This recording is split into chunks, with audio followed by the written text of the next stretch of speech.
Good morning, wrestling fans. Today is Monday, January 22nd, 2024. Lance Brock here on this episode of 360 GMWF. Hope everyone is having a good start to the week. A good Monday morning so far. Lance Brock here, going to talk some pro wrestling with everyone on this Monday episode. And tonight, WWE Monday Night Raw, we are expected to have an update or some kind of announcement regarding the injuries to World Heavyweight Champion Seth freaking Rollins. So I'm guessing tonight Rollins will probably come out and announce whether or not he will be working WrestleMania this year. Last week in the main event of Raw, Rollins suffered two injuries in his match against Jinder Mahal. Torn meniscus and I want to say a torn MCL. Or was it an ACL? I know it was one of them.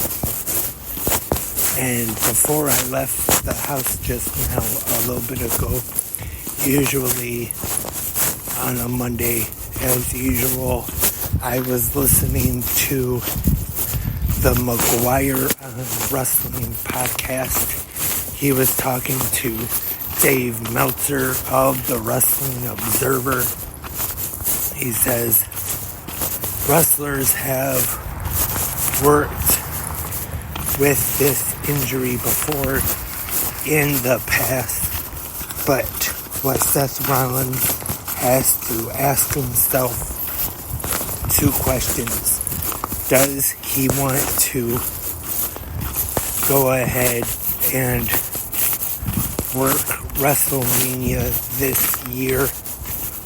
Or does he want to think about his future and the rest of his career in the business? And to be honest, this is just me. Never have worked in the wrestling business before. Not as a wrestler anyway, but I know WrestleMania, everybody knows that's the biggest payday of the year. But you also have to think about it this way. Do you really want to take the chance and work one WrestleMania and possibly risk the rest of your career in the pro wrestling business? Of course, there's been rumors of him and Cody possibly working WrestleMania as the main event. But of course, now people are talking about The Rock and Roman Reigns most likely main eventing. But we'll just have to wait and see tonight on Monday Night Raw for the update on the condition of Seth Rollins. Hopefully it's good news, but who knows. And also today, January 22nd, which is anniversary of something personal for a personal reason. Because I remember today in 2006, feels like a long time ago now, went to a local indie show here in Belleville, Michigan, which was primetime wrestling at the Diamondback Saloon. I know, I'm sure people listening probably don't care, but I always remember that show. Very good card that night. had Samoa Joe and Christopher Daniels, which I'd say for an independent show was a very good match. I don't know if I would put it up there with some of the matches that they had in TNA during their careers, but still, for an indie show, I would say a very good match. There was also a ladder match, Chris Sabin taking on Petey Williams, and that was one that I would say definitely stole the show that night.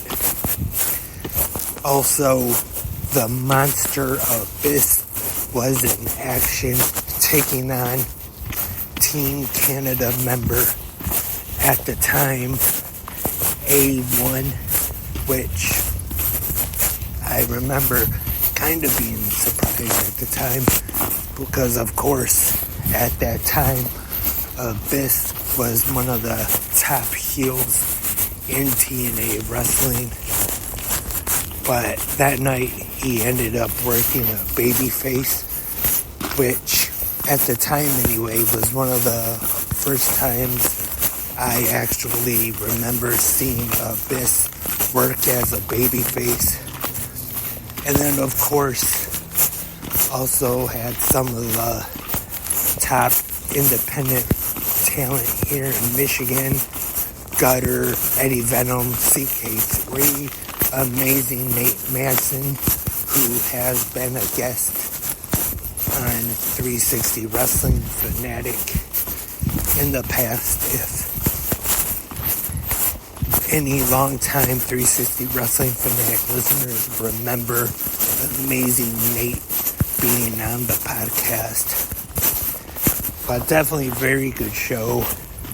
I just wanted to mention that real quick. PTW Payback back in 2006, which I could be wrong, but I want to say that the Diamondback Saloon in Belleville, Michigan is no longer open, and one of the most recent shows I think that ran there is back when, during the Global Wrestling Federation, or Global Force Wrestling days, and when Impact first named the streaming service the Global Wrestling Network, GWN, when they first came out with that, they actually did a show when they were kind of working with the indie promotions, and they would put the shows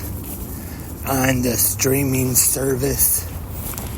They did a show with Scott D'Amore's independent promotion, Border City Wrestling. Actually, I think they may have done it twice. They put the show, it was either on the Global Wrestling Network, or actually at the time they were doing live streams on Twitch. So it could have even been live on Twitch at the time. But that is all for this Monday morning episode of 360. Good morning, wrestling fans. Thank you, everyone, for tuning in today. And of course, everybody knows by now, this Saturday, the WWE Royal Rumble Premium Live event. And I don't get it. For some reason, I know the Lions played yesterday. We're here in the Detroit area. And at work, everybody that came in the store, whether buying beer, chips, pizza, to watch this silly game, I heard people say, "Go Lions," but with the Royal Rumble coming up, I didn't hear anybody say, "Go Roman Reigns," or "Go Randy Orton," "Go AJ Styles." The event that people should be excited about, the Royal Rumble, which starts the road to the biggest event of the year, not some silly little Super Bowl thing. WrestleMania, the most important day of the year. But for some reason, everyone just wanted to talk about, as Bobby Boucher's mom and the Waterboy said, foosball. But that's all for the episode today. Hopefully, not promising anything, but I might be back tonight for 360 Wrestling Fanatic to recap Raw, but most likely I'll be back tomorrow right here on Good Morning Wrestling Fans for the Tuesday episode. Once again, thank you everyone for tuning in today, and until tomorrow morning, have a great pro wrestling day.